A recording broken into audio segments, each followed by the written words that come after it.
Jersey, one of only two states electing a new governor this November. The other is Virginia. And the race right here is being closely watched as a referendum on President Trump's policies, his influence around the country, possibly an indicator of a comeback for the Democratic Party. And we're joined right now by the Republican candidate for governor here in New Jersey, Jack Ciattarelli. Thank you so much for joining us here on Connecting America, coming right into the diner. This kind of fits right in with your diner tour. It really does. Diners is where it's at in New Jersey. They're iconic. We've heard a lot from President Trump. He's endorsed you. One of the controversial things that he said when he was addressing the generals and admirals, as you know, was using American cities perhaps as a training ground for U.S. troops. What do you think of that in America? What I think as I go around the state of New Jersey, particularly all the diners, is people want to talk about property taxes, the rising electricity bills, the spike in nonviolent crime, what's going on in public education and public safety. So I'm hoping we'll get to those issues. But since you brought it up, here's what I've told the people of New Jersey. President won't ever have to worry about sending the National Reserve to New Jersey because my Attorney General and my 21 county prosecutors will work in partnership with our local police departments to keep our community safe. But if the president says something's out of control in New Jersey and I'm sending in troops, I think I just made my point. Okay, there's nothing to be out of control in New Jersey when I'm governor. We'll have law and order and respect for law enforcement. Do you support it, though, being utilized in other American cities? I don't know what's going on in other cities. I worry about what's going on in New Jersey. But is it legal in your view? Is that something that I'm not an attorney, but I'm hoping doing? we'll talk about New Jersey issues. And right now, Okay. I and my Attorney General, my 21 county prosecutors keep New Jersey safe. Allison? All right, so Jack, let's talk about how the federal shutdown is affecting New Jersey, because this is, a microcosm of what's happening around the country. So, as you well know, President Trump is now freezing billions of dollars that were already allocated for this exciting rail tunnel project between New York and New Jersey. There's a lot of congestion getting in from New Jersey to New York. So this was an exciting project. I think $16 billion is now on hold after a decade of planning. Do you support President Trump? He's saying that there's some DEI issues that he needs to investigate. Do you support him holding up this money? Yeah, the Gateway project is managed by the Gateway Commission, and the shovels have not stopped moving just because of what's going on in Washington, D.C. We've seen shutdowns before. I don't anticipate this going much longer. And it's a negotiation that's taking place. But let me say this about my opponent. When there were shutdowns under Joe Biden, she voted yes on the resolutions to try to keep the government open. She voted no on the resolution this time. Speaks to partisanship to me. What about you, though, Jack? What about you? President Trump is threatening to freeze these funds. Are you comfortable with that? I think it's part of a negotiation, but I'm hoping that we'll talk about the things that I encounter every single day as I go around the state of New Jersey. Well, this is a big deal for New Jersey. The commute No one's talked about this issue to me. Everywhere I go around the state of New Jersey, nobody has brought up Trump policies. Nobody's brought up the shutdown. Everybody's talking about property taxes, the rise in electricity bills, the spike in nonviolent crime because we've handcuffed our police, what's going on in public education, and what's going on with overdevelopment in our suburban communities. I'm kind of hoping since this is a gubernatorial race that we'll talk about those things. Are they talking about transit issues, though? Sure. New Jersey Transit's important to the 100,000 people, a couple 100,000 people that use New Jersey Transit. And that tunnel would make it easier for that tunnel's not going to be completed for there's a whole lot of time that has to pass before that tunnel's completed. Right. And I'm pretty confident it ultimately will be completed, as I'm confident this shutdown will come to an end. There's a negotiation taking place in Washington. Not the first time we've seen this, but shovels have not stopped moving. Go look at the construction site. The men and women there are still working. You mentioned your Democratic opponent, Mikie Sherrill.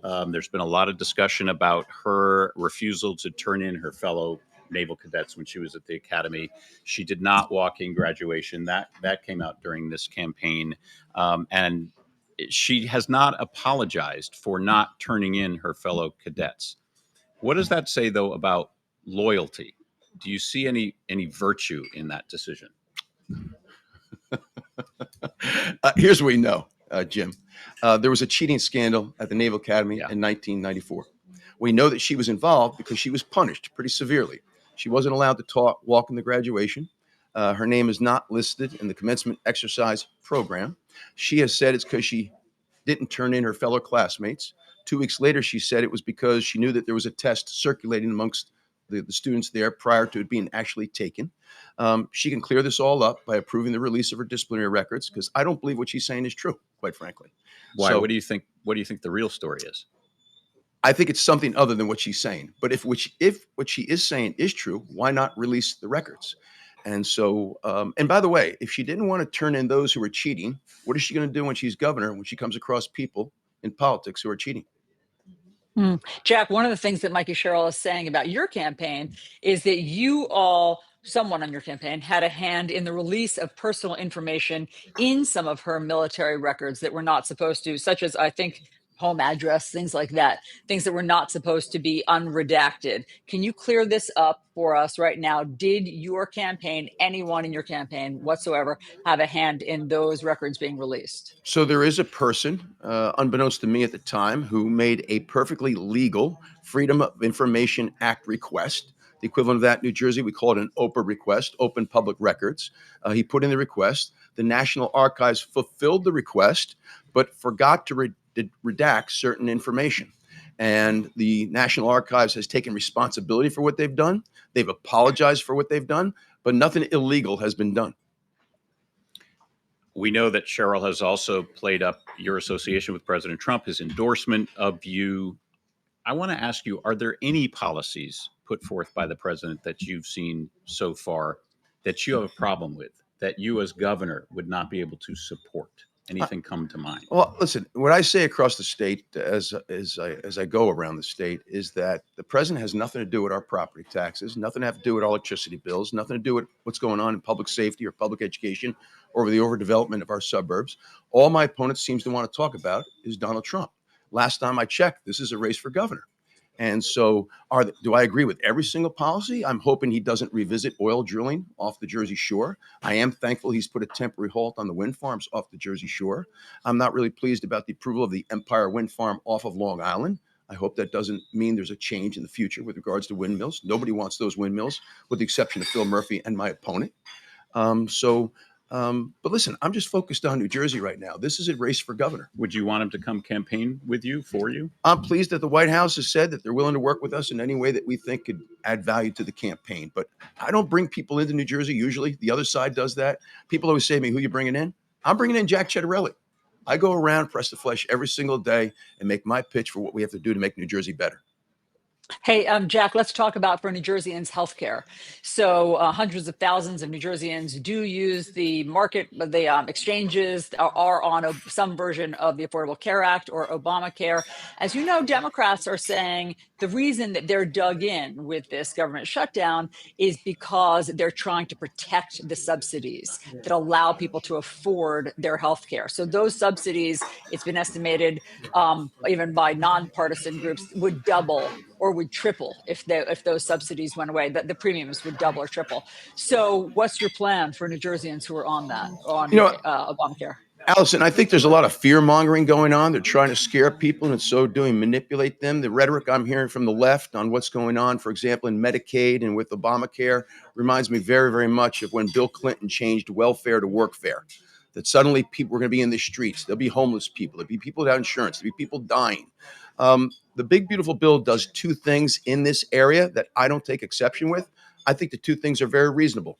What we now are asking is that people who are on Medicaid have to verify their eligibility twice a year. It was President Barack Obama that put that rule in place. The 45th president, Donald Trump, kept it in place. Joe Biden put it to once a year. If you're on Medicaid, I don't think it's unreasonable for you to have to verify your eligibility twice a year. The other thing it does is if you're on Medicaid and you're able-bodied and your children are 15 years of age or older, you have to give 20 hours a week of volunteerism, education, or work in order to continue with your eligibility. I don't think that's unfair. Now, if you don't do that, you're going to lose your Medicaid coverage. But considering the billions of dollars that are wasted in Medicaid and people who are scamming the system, I don't think those things are unreasonable. But what about Obamacare, Jack? What about are you comfortable with the subsidies going away and thereby people's premiums doubling? First, let me say that healthcare is a right, not a privilege. And I'm going to make sure that everybody in this state, and especially our most vulnerable, have healthcare coverage. We need to provide high quality access in a convenient way to all of our citizens. And so whatever shortfall ends up coming out of Washington, I'll do my best to make it up. But I will tell you this, despite the existence of Obamacare now for a pretty long period, the healthcare system is broken across the state. I pay for it myself. I'm not eligible for Medicare. I'm retired. The amount that I have to pay each month is out of this world. And it went up $500 a month, $500 a month starting last January. And that was even before this most recent changes.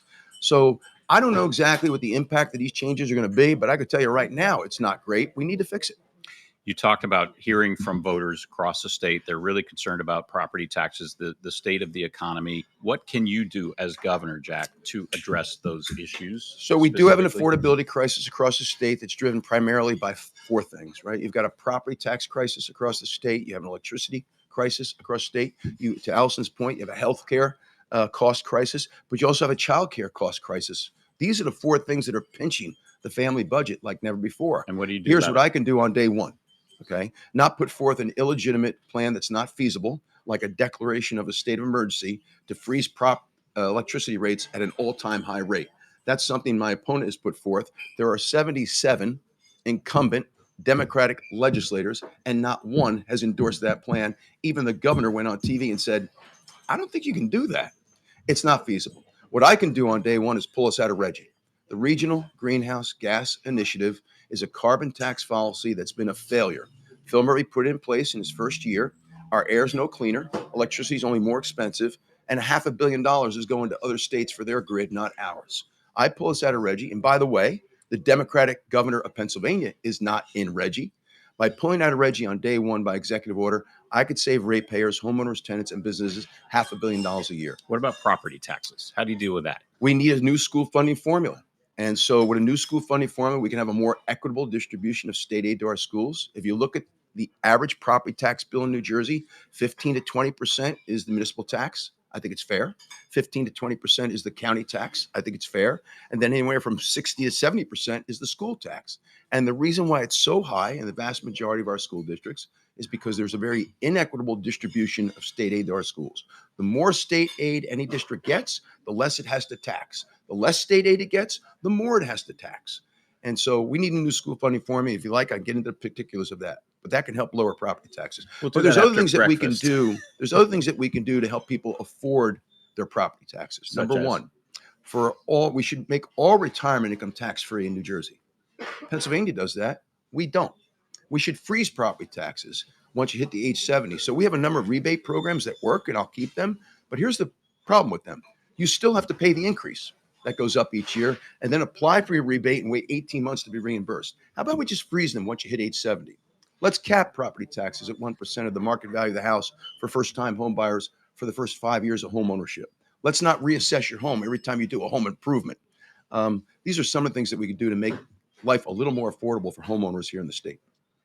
Hey, Jack, speaking of schools, how about Princeton University and how they should deal with the pressure that the Trump administration is applying to Ivy League schools? So one of the things that the Trump administration now wants is for all these Ivy Leagues to sign an agreement, basically, that they will go along with the Trump administration's version of curriculum, basically, and do away with some curriculum that the Trump administration is not comfortable with and add some perspective that the Trump administration would like added. Would you be comfortable with Princeton University signing that?